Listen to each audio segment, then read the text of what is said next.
Are you working on a land management project that is going to make your property self-sustaining, ecologically sound, and really a homestead or estate or small farm that just takes you to a new place? Are you doing all these things? Well, guess what? Nobody else cares. Hey, this is Justin Hitt from Prosperity Homestead. I had a real estate agent over today to look at a couple of my properties because we're trying to determine what are the absolute necessary repairs if we should sell the property in the next year or so. So I have a number of investors around the property. I have in the community, and the community is starting to have some problems that would lower property values. So I just want to find out what's the property worth to sell it. And so we walk through the property. We talk about how the retaining wall needed to be replaced. So I did an earthen retaining wall that has a 75-year life. Talked about the high efficiency HVAC unit that's in the Martinsville Eco House, and how that simply replacing the windows will give this property a very low energy footprint, and that currently it can maintain 78 degrees. No matter what temperature it is outside, the house is comfortable. In fact, the HVAC system hasn't turned on for days. It's currently 76 degrees in the house. Now, this is an empty house. It's doing fine. We talked about how the erosion control and the rainwater capture is helping to irrigate and water the property, and how the rainwater is channeled in such a way to spread out over the property, which reduces erosion. And that's why we started the grass higher on the property and haven't yet got it to the bottom. But we talked again about the hedgerows. We talked about the different areas and the type of maintenance that's required, and how the retaining wall over the first maybe 3 years requires maintenance, but then after that it's pretty much hands off because of the design, blah, blah, blah, blah, blah. None of it matters. And she said, frankly, none of this matters because when you sell a house, it's all about curb appeal, and your neighbors are expecting a certain level of curb appeal that they're not getting with this, quote, natural. Now, she didn't do the air quotes, but I'm doing them right now. This natural landscaping. See, I've got natural landscaping that increase the bird habitat, that increase the number of pollinating bees and insects. It's also increased the amount of bats, so we have near zero mosquitoes. It has produced an environment where the birds work with the other plants and they spread the seeds so that I have herbs everywhere, and so on and so on. And the little ponds make it easier to water things. They don't care. She thinks it's junky. She thinks it's overgrown, and frankly, most consumers trying to buy a house do not want these things.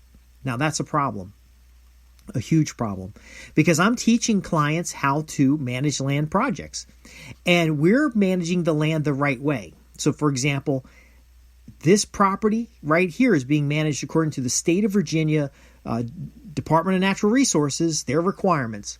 The neighbor's $27,000 that they're just paying to have their landscaping done. It's beautiful, by the way. It's appealing, aesthetic, all those things. Has trees planted too close to a retaining wall. That'll be a problem later. It has water collecting, running off onto my property. That'll have to be corrected later. It's being overwatered right now and starting to have some fungal and mold issues. They did put in a beautiful free draining driveway that it really is kind of understaged when it comes to the drainage. Now, compared to what other landscapers do in this area, they've got an incredibly good setup here. And in fact, as it matures, these are just tuning things. They're not really anything that you should be concerned about. But when you look at his property, you see how beautiful and aesthetically appealing it is, despite it missing some of the nuances that makes it ecologically friendly, that makes it low input, that makes it friendly for wildlife and habitat. And we have leopard frogs on the property. There weren't leopard frogs when we moved in here. We have 3 types of tree frog. We have hummingbirds, 4 or 5 different types of small birds, medium-sized birds. On my property, the 2 acres that I'm managing, we have a zoo of creatures while the yards outside are sterile. But then again, when it comes to selling a house, most people don't care. They don't care that I've taken LEED certification training. Now, I'm not LEED certified, but I've taken the training. And they don't care that I have a permaculture design certification. They don't care that I've taken ecology and biology classes and working on a naturalist certification. None of that matters. What they want is curb appeal. Now, why am I telling you this? Well, first off, if you want to also increase your property values while you're making your home more healthy, more relaxing, more sustainable, then you're going to have to make adjustments in your natural design. Now, this could be the difference between painted mulch and shredded wood chips that you get from a tree service company. It could be the difference between choosing red buds as your nitrogen-fixing trees versus locusts. It could be the difference on how you prune your trees rather than letting them grow pretty wild, which we have to do here because we have a lot of deer pressure. You may do a different kind of pruning. And ultimately, in the same conversation where this real estate agent is talking about the extent she has to go through to get her basic flowers to grow, meanwhile, I've got flowers everywhere, she is still in the same bit saying that flowers everywhere is kind of messy. So you're not going to please everybody. But again, here's what we're going to look at. First off, most folks expect homes to look like Home and Garden magazine. If you're living in an estate property, they're expecting an estate-looking home. That's going to be tailored shrubs and bushes. It's going to be manicured lawns. It's going to be well-edged everything. Now, again, we can do that for the first 8 feet into the property, and then beyond that, we can start transitioning into edges that then become natural space, kind of like an English manor rather than an American style, McMansion cookie cutter house. We can go and have islands, for example. Some beautiful homes near where I live that I've modeled some of what I'm doing. They actually have grass and then these islands of trees. And the islands are actually on contour, and they work as a swale system to water the trees, but also a swale system to keep the moisture off of the lawn itself so that the lawn is more evenly soaking in the water. There are a couple of properties that after the grass was established, they started mowing the grass high, about 6 to 8 inches, but they were real careful to go in and pull out anything that wasn't grass. So they went through there and they aerated a couple times, raked it a couple times, but then ultimately edged the property with wildflowers and other plants. But there are times during the year where you'll see wildflowers coming up in the middle of the grass area that are actually pulled out before it's mowed. So I drove by one day and I saw wildflowers coming up, looked beautiful. It's coming up above the grass.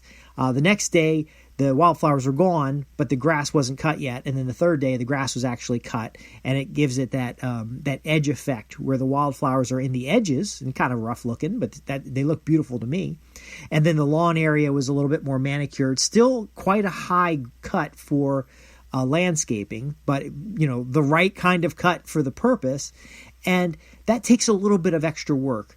That takes a little bit of understanding what appeals to your neighbors as much as what's ecologically friendly and natural.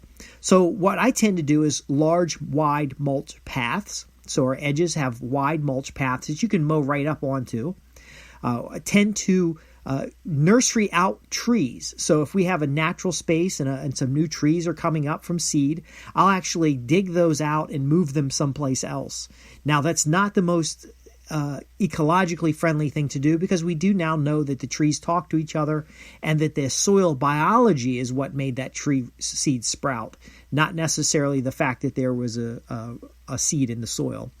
We'll tend to use comfrey and a little bit different approach, having the comfrey with spacing in between it or bulbed flowers in between it rather than comfrey in clumps. And we'll tend to separate the garden spaces with fences. So doing more of a victory garden with a designated fence around it rather than a food forest that kind of has no beginning and no end. These are things you have to consider. If you're doing work for clients, their thought is Home and Garden magazine. Their thought is a very state and time picture of a beautiful garden, not the evolution of the garden throughout the seasons. Many times people compliment on the rhododendrons, for example. The rhododendrons have beautiful flowers on them, nice lush green, but after the construction work, some of the rhododendrons were damaged. So instead of cutting that rhododendron off, I laid it down on the ground, mounded some materials on top of it so that it can root, and then once it roots, I'll take it out and plant it someplace else. But as people come by, they say, you should trim back that rhododendron. It looks so bad. It's not going to flower as well next season. They give me a lot of advice about a tree that doesn't look pristine, because in their mind they saw flowers, they saw pristine. But in my mind, I see a tree that now can multiply in opportunity. I see a plant that, even though it was damaged, is going to survive because it was properly cared for. These are things that we talk about at Prosperity Homestead. When we have our arduous labor days, when folks come down to stay at the retreat center, or we travel around the community and see some of the other gardens, we're looking to design ecological environments that can take heavy deer pressure. They can take the goats getting out. They can take low maintenance. My neighbor's yard is beautiful, but at $27,000 to get started and maybe $3,000 to $5,000 a year for maintenance, that's not where I want to be. I want that $27K in my, actually it was only $28K to clear 2 acres of woods, build a massive retaining wall, and actually 2 terraces, a massive retaining wall. I probably got 10 times what he got for his 27, but yes, it looks beautiful. And so we've got to bridge that beauty. We got to have our property move towards beauty, but still retain that natural state. And there are ways of doing this. We see in New York, some of the overpasses have been grown out in such a way. You can use the layers of the forest in combination to get this kind of landscaping.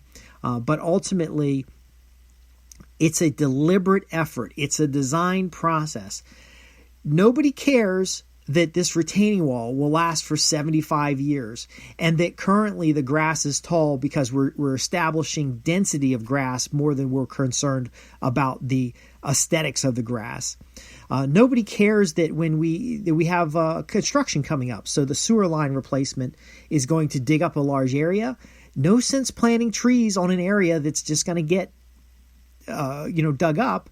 And more importantly, no sense planting trees where we know there's underground utilities. So there's a couple areas on my property where I just have grass, and people say, oh, it'd be so beautiful if you had some trees there. And I'm thinking, there's underground utilities there. Why would I want to plant trees over underground utilities? That's just looking for problems. But my point is, again, your neighbors don't care. Your neighbors don't know. Your city doesn't care. Your city doesn't know. And it could be the same city that's saying we must save the bees, and they will come and fine you for having bee habitat, because in their mind, they don't see it as bee habitat. Maybe they think you need to have a beehive or something to save bees. Folks, it is the type of world today where people are confused. They don't know. I'm going for more classic 18th century, 19th century landscaping. But even that is confusing. So if you've got an estate, go for manor estate. Visit Monticello and some of these big mansions and see what they've done in the 17th, 18th, 19th century. That would have been without any fertilizer. That would have been maintained by wildlife, and that would have been limited inputs. If you're going to have a newer home, look at LEED related, LEED, criteria for managing, and then the ecological landscape designs that include hardscape and softscape. So you might have a riverbed in there of rock as your drainage rather than a low swale that fills up with water and then drains out. You might have ornamental trees that are shrubbed rather than actually basil works really well for a lot of these things. But ultimately, bridge that gap while we educate people. Ultimately, I like to be able to go out. There's a pumpkin out my back porch. I didn't even plant it, and it came up. And I've got a pumpkin. That's awesome. But it's confusing to neighbors. They're like, what's that thing growing next to your porch? It's a pumpkin. What?